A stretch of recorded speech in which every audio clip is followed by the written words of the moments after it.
जय माता की प्यारे दोस्तों, कल हमने पढ़ा महिषासुर का इंद्र आदि देवताओं से पराजय।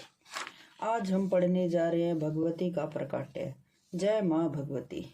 व्यास जी कहते हैं, तदनंतर सभी देवता शीघ्र बैकुंठ पहुंच गए। भगवान विष्णु उसी क्षण अपने भवन से बाहर निकले। बड़े उत्साह के साथ उन्होंने देवताओं से भेंट की। देवता बोले, महाराज, दुराचारी महिषासुर हमें मान कष्ट पहुंचा रहा है, उस पर किसी का बस नहीं चलता।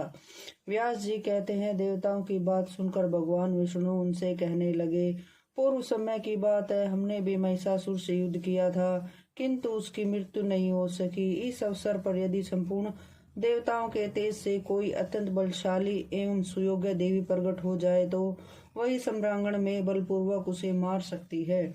व्यास जी कहते हैं, देवादिदेव भगवान विष्णु उपयुक्त वचन के समाप्त होते ही ब्रह्मा जी के शरीर से स्वयं एक महान तेज पुंज प्रकट हुआ। इसके बाद भगवान शंकर के शरीर से एक अद्भुत विशाल तेज प्रकट हुआ। इसके पश्चात भगवान विष्णु के शरीर से भी एक तेज ज्योति निकलकर सामने आई और फिर इंद्र के शरीर से एक अलौकिक और दुस्तह तेज प्रकट हुआ। ऐसे ही वरुण, कुबेर, यमराज और अग्नि के शरीर से भी पृथक पृथक तेज प्रकट हुए। इसके अतिरिक्त जितने भी अन्य देवता थे उन सब के शरीर से भी एक तेज का दुर्भाव हुआ। इसके विग्रह से निकले हुए तेज एकत्रित हुए और उनका एक महान प्रज्वलित पुंज बन गया। सब देख रहे थे, इतने में ही देवताओं का वह तेज पुंज एक परम सुंदर स्त्री के रूप में परिणित हो गया।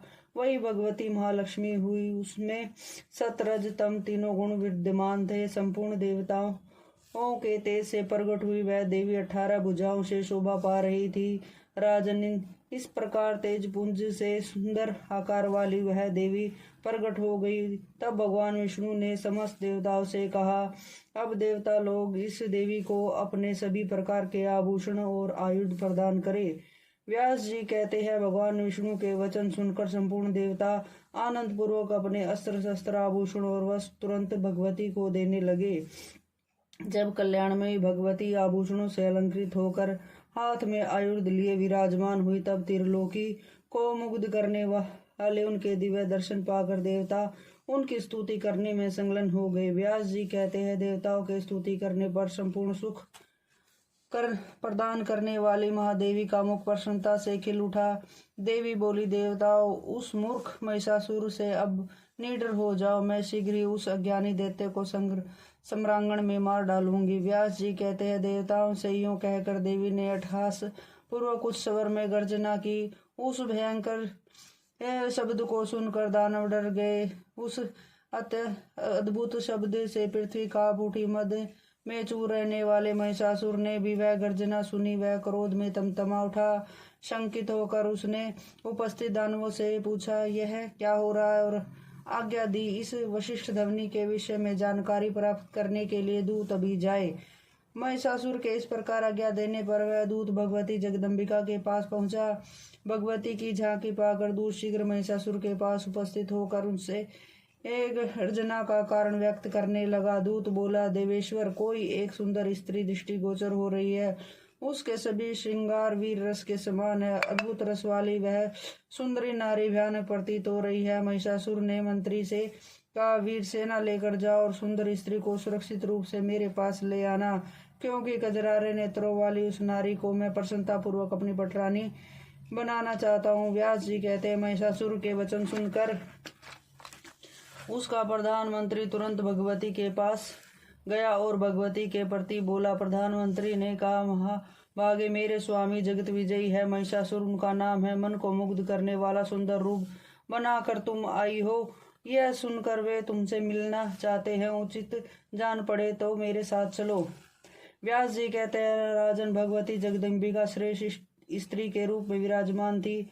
मंत्री की बात सुनकर वे मुस्कुराती हुई कहने लगी। देवी ने कहा, मंत्रीवर, संपूर्ण दैत्यों को मारने के लिए मैं प्रकट हुई हूँ, इसलिए आज मेरा यहाँ आना हुआ है। उस पापी महिषासुर के पास जाकर उससे कह दे, मूर्ख, मेरे बाण तेरे शरीर को लक्ष्य बनाएंगे। इसके पूर्व भी पाताल चले जाने में तेरी कुशलता है। असुर, यदि तेरे मन में युद्ध करने की इच्छा हो तो अभी अपने संपूर्ण महाबली वीरों के साथ यहाँ चला। व्यास जी कहते हैं, मंत्री, ही राजा महिषासुर के पास लौट आया और प्रणाम करके उनसे यूं कहने लगा। मंत्री ने कहा, राजन, सिंह पर बैठी हुई वह देवी वस्तुतः बड़ी सुंदर है। राजन, वह सुंदरी असीम बल के अभिमान में चूर है। महिषासुर ने कहा, महाभाग ताम्र, तुम युद्ध करने के लिए निश्चित विचार करके जाओ। उस अभिमानी सुंदर स्त्री को धर्मपूर्वक परास्त करके मेरे पास ले आना। व्यास जी कहते, ताम्र ने महिषासुर की ये बातें सुनकर सेना साथ ले ली और उससे प्रणाम करके वह युद्ध के लिए चल पड़ा। ताम्र ने उस भगवती को देखा। उस समय देवी सिंह पर सवार थी। ताम्र भगवती जगदम्बिका से कहने लगा, देवी महिषासुर तुम्हारे रूप और गुणों पर अपने को न्यौछावर कर चुके हैं। तुमसे अपना विवाह करने के लिए उनकी हार्दिक अभिलाषा है। बोलो भगवती मैया की जय हो।